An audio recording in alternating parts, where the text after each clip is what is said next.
Boa noite, gente. Boa noite, professora.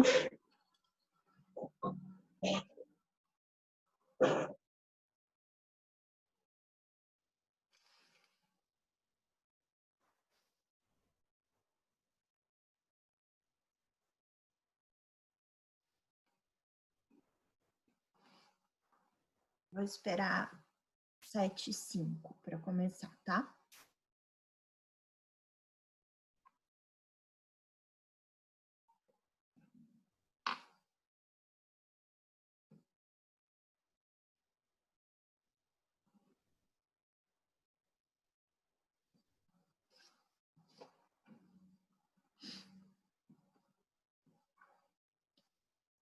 Como não teve horário extra essa semana, eu vou terminar a aula 8 que eu comecei na sexta-feira passada, tá?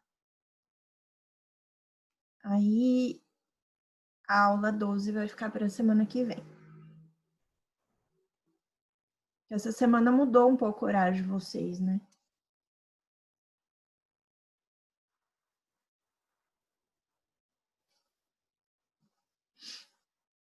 Aí acho que não sobrou horário para encaixar uma aula extra minha. Aí, para não ficar a aula 8 pela metade, eu vou finalizar ela hoje. Se der tempo, eu faço algum exercício extra com vocês. Se não der tempo, eu mando esses exercícios para vocês depois como lista.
Será que seremos só nós?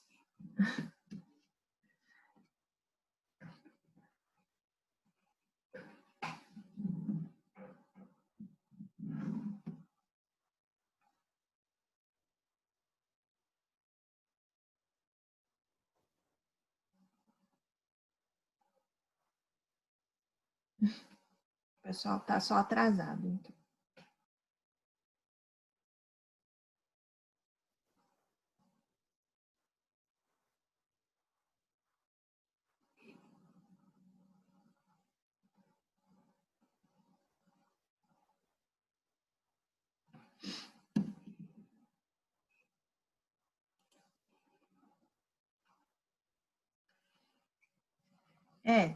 Nunca se sabe. Sexta-feira à noite, essa aula, esse horário dessa aula não é muito convidativo.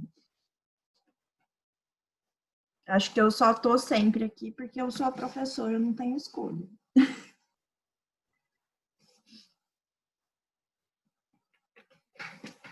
Apesar que agora, né, o que a gente tem para fazer na sexta-feira à noite se não for assistir a aula? Não tem muita coisa, tem que ficar em casa.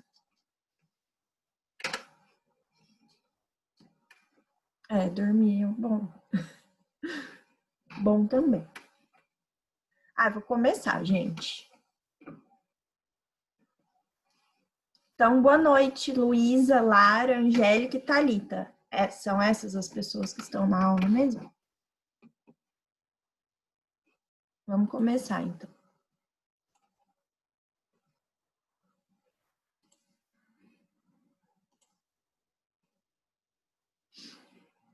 tirar meu vídeo.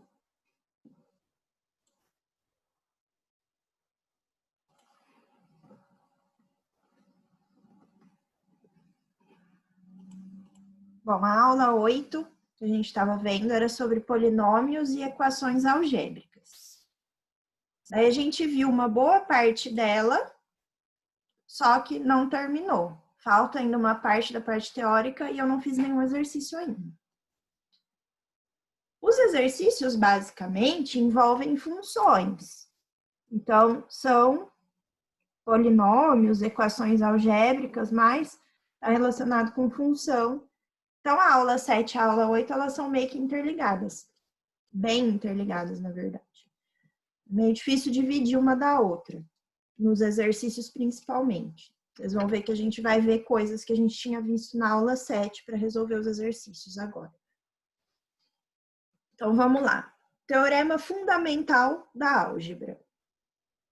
Todo polinômio de grau n, com n maior ou igual a 1, quando igualado a zero, ele possui n raízes complexas. Então, eu igualei o polinômio a zero, p de x é igual a zero, ele vai ter n raízes. Então, alfa 1, alfa 2, a primeira raiz é o alfa 1, a segunda o alfa 2, e assim vai até alfa n. Então, eu posso escrever o polinômio na forma fatorada, se eu conheço as raízes. Qual é a forma fatorada? É o enésimo índice vezes x menos a primeira raiz, vezes x menos a segunda raiz, vezes assim vai. X menos a enésima menos 1 raiz e x menos a enésima raiz. E a multiplicidade da raiz é o número de vezes que ela aparece como resultado da equação. Então, por exemplo, essa multiplicidade ela aparece como o expoente no fator. Então, se a gente tem aqui x menos 6 vezes x menos 4 ao quadrado, significa que a raiz 4 aqui, ela aparece duas vezes, ela tem multiplicidade 2. Meu áudio tá normal, gente? Que apareceu que a internet está instável. Só deu uma falhadinha na hora que a senhora estava falando que ainda no primeiro membro no x menos 4 elevado a 2. Ah, tá. Elevado ao quadrado. Isso. Então, aqui, quantas raízes eu tenho aqui? A primeira raiz é 6, a segunda raiz é 0, né? Se eu não tenho subtraindo nada, porque é 0. E a terceira raiz é 4. E a raiz 4 tem multiplicidade 2. Então, ela aparece duas vezes. Então, na verdade, eu tenho a raiz 4 duas vezes. Então, isso aqui eu escrevo, na verdade, como x menos 6 vezes x menos 4 vezes x menos 4. Porque é x menos 4 ao quadrado, né? Então, se eu for olhar quais são as raízes desse polinômio, 6, 0, 4 e 4. Então, eu tenho três raízes distintas, sendo que uma delas é uma raiz dupla, de multiplicidade 2, que no caso é o 4. Tudo bem?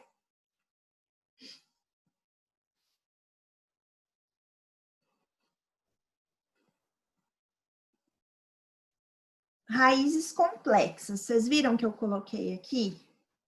Que ele possui N raízes complexas. Então, aqui a gente está extrapolando o conjunto dos reais, dos números reais. A gente não vai entrar em detalhes sobre os números complexos, mas é só para vocês entenderem que as raízes dos polinômios, elas podem ser também complexas. Daí, se eu tenho o polinômio escrito nessa forma, os coeficientes do polinômio são reais. Por exemplo, a n aqui. Se eu tenho um z que pertence aos complexos, que seja a raiz desse polinômio, o conjugado de z, que também pertence aos complexos, vai ser também raiz do polinômio, tá? Sobre as raízes racionais da equação. A gente tem que fazer uma combinação da razão dos divisores do termo independente P pelos divisores do coeficiente dominante Q. Então, vamos ver um exemplo. Qual que é o termo independente aqui nesse polinômio? É o 5, que é o termo que não multiplica x. E qual é o coeficiente dominante Q? É o coeficiente que multiplica o x com o maior expoente, que aqui no caso é o 6. Então, eu vou escrever os divisores de 5, ou seja, mais ou menos 1 e mais ou menos 5, porque o 5 é primo, né? Então, ele só é divisível por mais 1 e menos 1, por mais 5 e menos 5. E vou escrever os divisores de 6. Daí, eu tenho mais ou menos 1 e o mais ou menos 6. E o 6, como é par, ele também é divisível por 2, mais e menos 2, e por mais e menos 3. Então, a gente tem que combinar todas as razões entre esses divisores. Então, a razão entre mais 1 e mais 1, entre mais 1 e menos 1, entre menos 1 e mais 1, menos 1 e menos 1, que vai dar mais ou menos 1. Tá? O mais e menos aqui, quando multiplica, vai dar como resultado mais ou menos também, quando divide, né? Aí o 1 com o 2 fica mais ou menos meio. O 1 com o 3, mais ou menos 1/3. O 1 com o 6, mais ou menos 1/6. O 5 com o 1, mais ou menos 5. E assim vai. Então, essa razão pertence a esse conjunto aqui. Pode ser qualquer um desses valores. Se tiver raízes racionais, ou seja, que não sejam complexas, sejam racionais, com certeza essas raízes vão estar nesse conjunto aqui. Então, a gente pode, por exemplo, testar as raízes, tá? A gente sempre testa o 1, porque ele vai estar sempre presente em qualquer conjunto de possíveis raízes racionais, né? Quando a gente não sabe resolver o polinômio, a gente pode usar esse truquezinho de encontrar todo esse conjunto e ir substituindo os valores para encontrar quais são as raízes que satisfazem essa igualdade. E o mais ou menos 1 sempre vai aparecer nesse conjunto, então a gente sempre testa ele. Não precisa nem fazer isso aqui para testar o 1. Tá bom? Relações de Girardi. Se a gente tem a equação na forma desenvolvida, o polinômio escrito dessa forma, coeficiente AN vezes x elevado a n, mais AN menos 1 vezes x a n menos 1, e assim vai, mais A2 vezes x quadrado, mais A1 vezes x, mais A0. A gente tem algumas operações com as raízes que a gente pode determinar pelas relações entre os coeficientes aqui do polinômio. Então, por exemplo, a soma de todas as raízes da equação vai ser a razão entre o primeiro vizinho com o sinal trocado e o coeficiente dominante. Então, o que é o coeficiente dominante? É o coeficiente que multiplica o x com o maior expoente. Aqui, no caso, é o AN. Quem é o primeiro vizinho? O AN menos 1, que é o que multiplica o x com o segundo maior expoente. Com o sinal trocado. Então, eu vou trocar o sinal do AN menos 1 e dividir ele pelo AN, porque é a razão entre o primeiro vizinho com o sinal trocado e o coeficiente dominante. Aí aqui só estou explicando que é o primeiro vizinho. Então, a soma de todas as raízes, aqui eu coloquei x1, x2, a gente tinha chamado de alfa 1, alfa 2. Tanto faz o jeito que eu chamo. Aqui seriam as raízes do polinômio de grau n. Se o polinômio tem grau n, ele vai ter n raízes, né? Vai ser menos o coeficiente AN menos 1 dividido pelo coeficiente AN. Tudo bem? Alguma dúvida, gente? Por enquanto, pelo menos eu particularmente não tenho nenhuma, professora. Ok. A soma de 2 a 2 dos produtos 2 a 2. A gente chama de soma 2 a 2, é a soma dos possíveis produtos 2 a 2 das raízes da equação. Aí vai ser a razão entre o segundo vizinho e o coeficiente dominante. Então, a raiz 1, a primeira raiz com a segunda multiplicada, mais a primeira com a terceira, mais a primeira com a quarta, e assim vai. Falhou, gente. Apareceu de novo que a internet estava Sim, instável. professora. Teria como a senhora repetir, por favor, Voltar o aqui? começo? Tá. A soma dos possíveis produtos das raízes 2 a 2, ou seja, multiplicar as raízes de 2 em 2 e somar todas, eu posso igualar a razão entre o segundo vizinho e o coeficiente dominante. Então, no caso, o segundo vizinho vai ser o AN menos 2. E o coeficiente dominante é o AN. Então, o que é a soma dos possíveis produtos 2 a 2? É o produto da primeira com a segunda raiz, mais o produto da primeira com a terceira, da primeira com a quarta, até a primeira com a enésima. Aí eu vou lá da segunda com a terceira, da segunda com a quarta, até a segunda com a enésima. E vou somando até multiplicar a xn menos 1 com a xn. Então, é a soma de todos os produtos 2 a 2 entre as raízes. Aqui, no caso, se eu tiver n raízes, né? Se eu tiver 3 raízes, eu vou multiplicar a primeira com a segunda e somar com a primeira com a terceira e somar com a segunda com a terceira.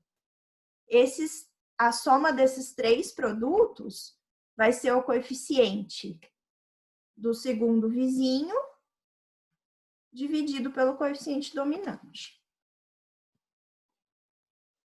E, por último, soma n a n, que é a soma de todos os possíveis produtos n a n das raízes da equação. Vai ser a razão entre o enésimo vizinho, que vai ter um sinal trocado se o n for ímpar, e o coeficiente dominante. Então, vai ficar dessa forma.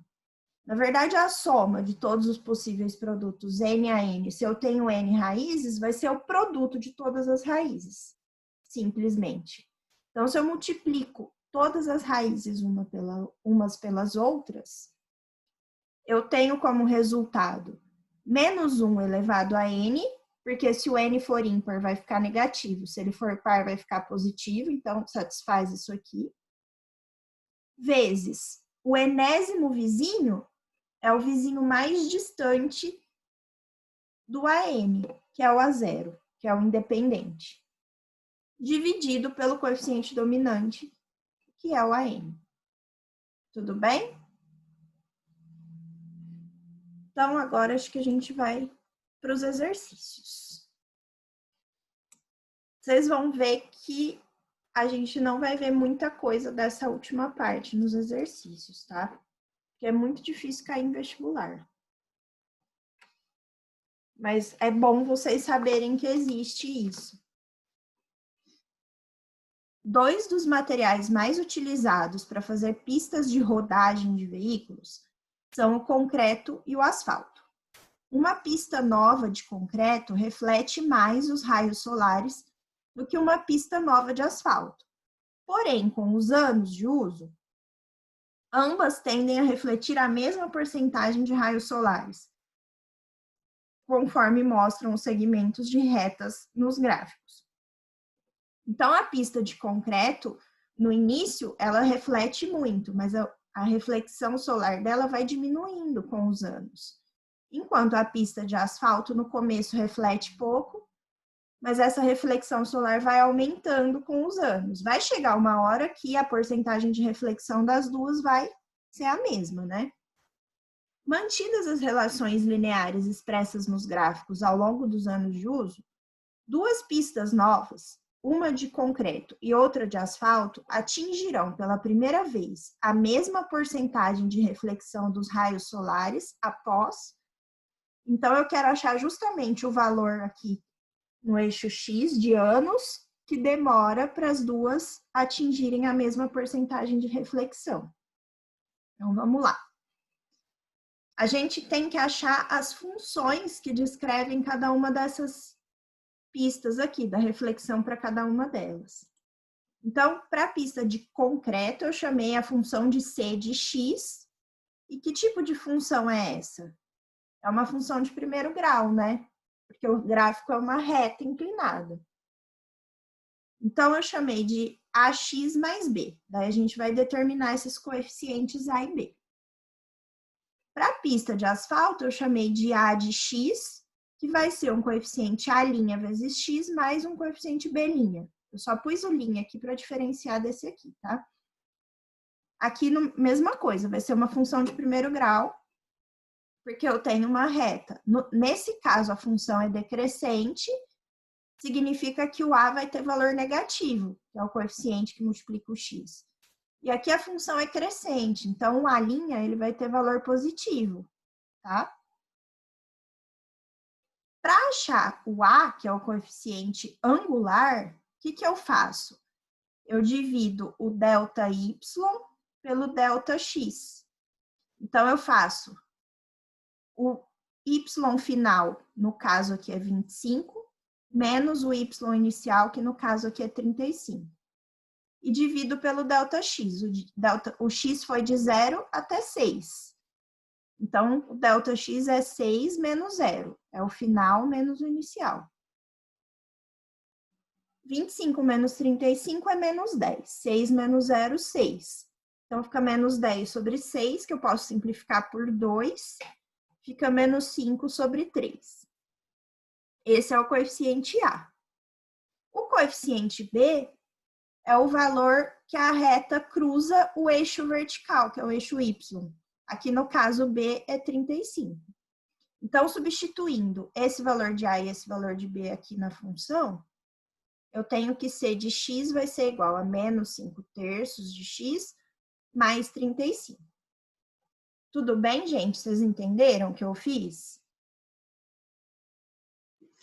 Eu entendi, professora, mas ficou uma dúvida. Como é que eu faço para ter essa visão de que, por exemplo, no Y, o Y vai ser sempre a vogal A, o X sempre vai ser a vogalzinha B. Como é que eu faço para ter essa visão? Então, aqui eu escrevi a função. C de X é igual a AX mais B. No caso, o X são os valores que estão aqui no eixo horizontal. E o C de X é o que eu chamo de Y, que é o eixo vertical. Para eu calcular o coeficiente angular aqui, eu escrevi a função como AX mais B, porque eu sei pelo gráfico, por ela ser uma reta, que vai ser uma função de primeiro grau, uma função afim. Se ela é de primeiro grau, o x tem expoente 1. Então, vai ser do tipo AX mais B. Para achar o A, eu tenho que fazer essa razão entre o que variou aqui no Y, pelo que variou aqui no X, sempre. Eu não lembro se eu cheguei a mostrar isso para vocês na aula 7. Então, aqui, para esse segundo... Oi? Agora eu também não lembro.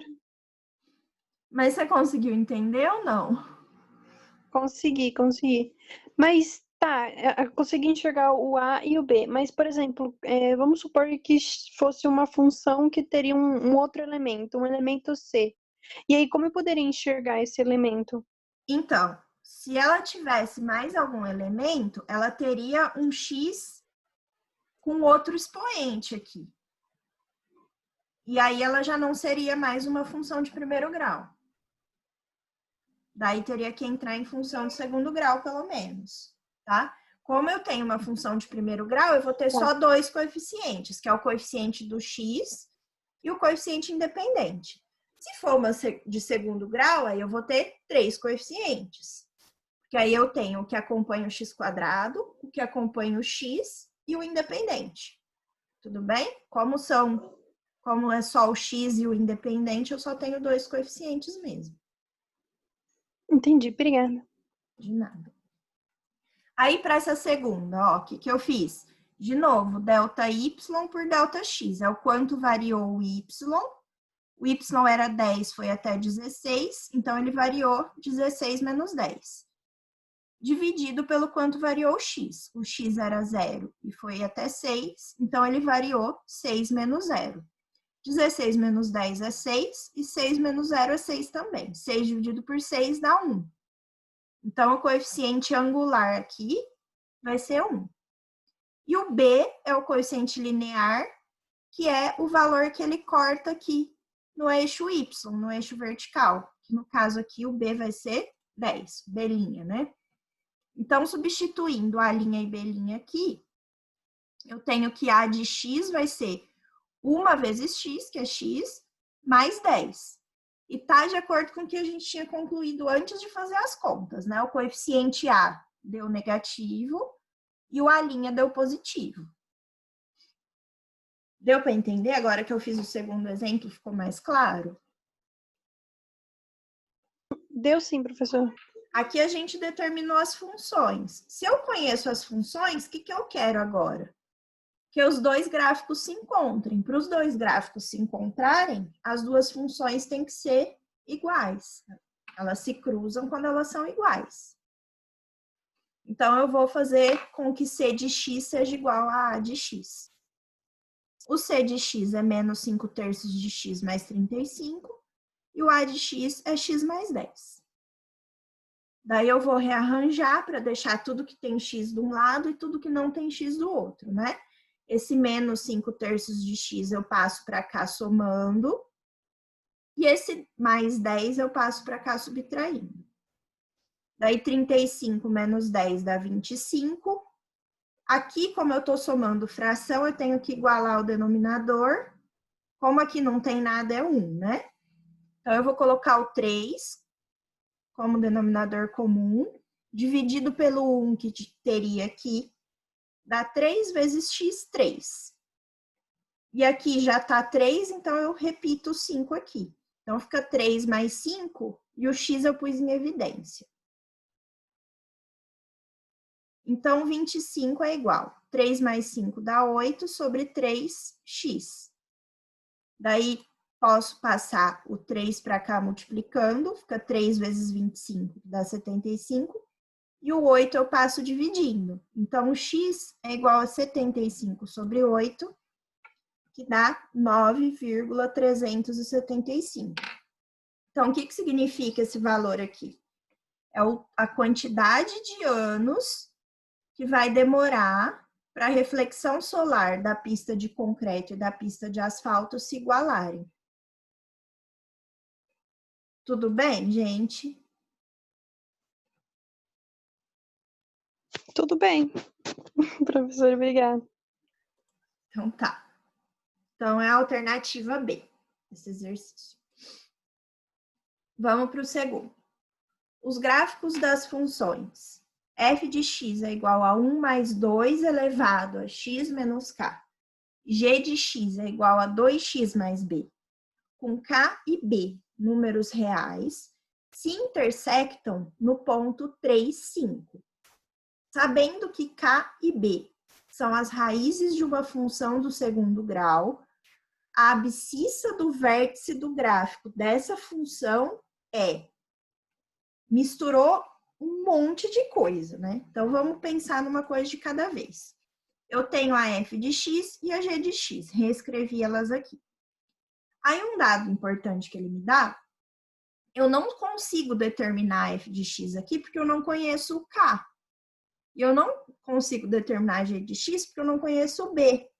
Daí, ele me deu esse ponto 3, 5 do gráfico das funções, que ele diz que é onde elas se cruzam. O que significa isso? As duas funções passam por esse ponto. Deu 30 minutos aqui. Acho que vai mais 10, né?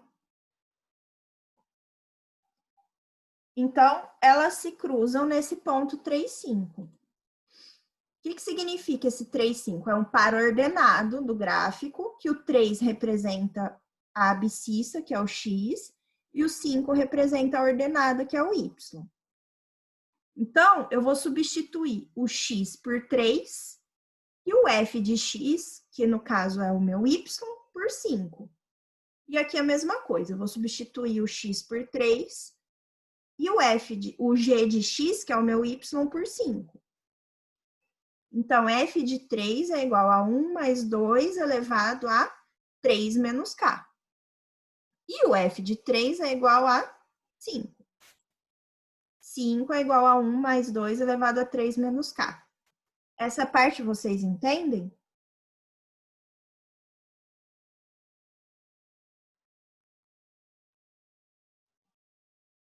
Sim ou não? Sim?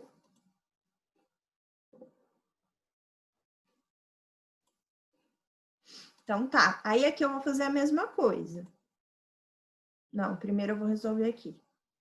Eu não lembro o que eu coloquei na animação. Então vamos de cá, continuar aqui. O 1 que está somando, eu passo subtraindo. Então fica 4, que é igual a 2 elevado a 3 menos k. O 4 eu posso escrever na mesma base, porque para eu poder comparar os expoentes, eu tenho que estar com a base igual. Então, o 4 eu posso escrever como 2 ao quadrado. Se 2 ao quadrado é igual a 2 elevado a 3 menos k, o 2 aqui tem que ser igual a 3 menos k. Então, 3 menos k é igual a 2. Então, se eu passo k para cá positivo e o 2 para cá subtraindo, fica 3 menos 2, o k é igual a 1.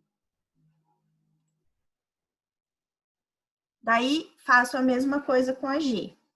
Substituo o x por 3. Então, g de 3 é 2 vezes 3 mais b. E o g de 3 eu substituo por 5. 5 é igual, 2 vezes 3 é 6 mais b. Então, o b vai ser 5 menos 6, que eu passo o 6 subtraindo para lá. B é menos 1.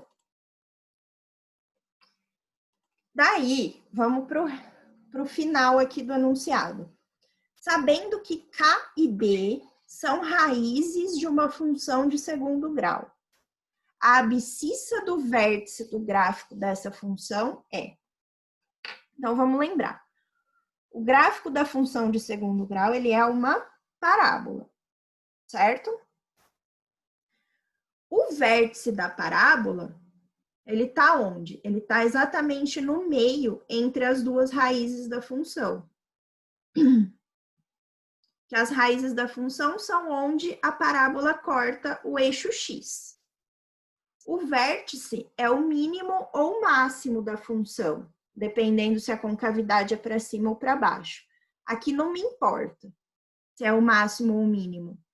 Eu só preciso saber qual é o valor do x do vértice. Como ele está bem no meio entre as duas raízes, em relação ao eixo x, eu posso calcular a média das duas raízes para achar o x do vértice. E ele me diz que o k e o b são raízes dessa função de segundo grau. Não preciso conhecer as raízes. Aliás, a função. Eu conhecendo as raízes, eu já consigo calcular qual é a abscissa do vértice fazendo a média entre as duas. Então, se uma raiz é 1 e a outra é menos 1, eu substituo aqui os valores. Então, fica 1 mais menos 1 sobre 2. Mais com menos aqui fica menos. 1 menos 1 é 0. Então, o x do vértice é 0 sobre 2, que é 0. Deu para entender, gente? Eu não coloquei o desenho da parábola aqui. Deu ou não? Deu uma travada aqui, mas... travou? Mas depois foi. É assim, a função... Não a senhora falando, o meu cérebro. Entendi. Vê que eu fiquei meio confusa, mas aí... Ó, a função de segundo grau, ela é descrita por um gráfico que é uma parábola assim. Aqui é uma das raízes da função, x1. Aqui é a outra raiz da função, x2. É que a gente viu isso na aula 7. O vértice da parábola é esse ponto aqui, que nesse caso, como a concavidade dela é para cima, é o mínimo da função. E onde está o vértice? Ele está exatamente no meio, entre a raiz x1 e a raiz x2.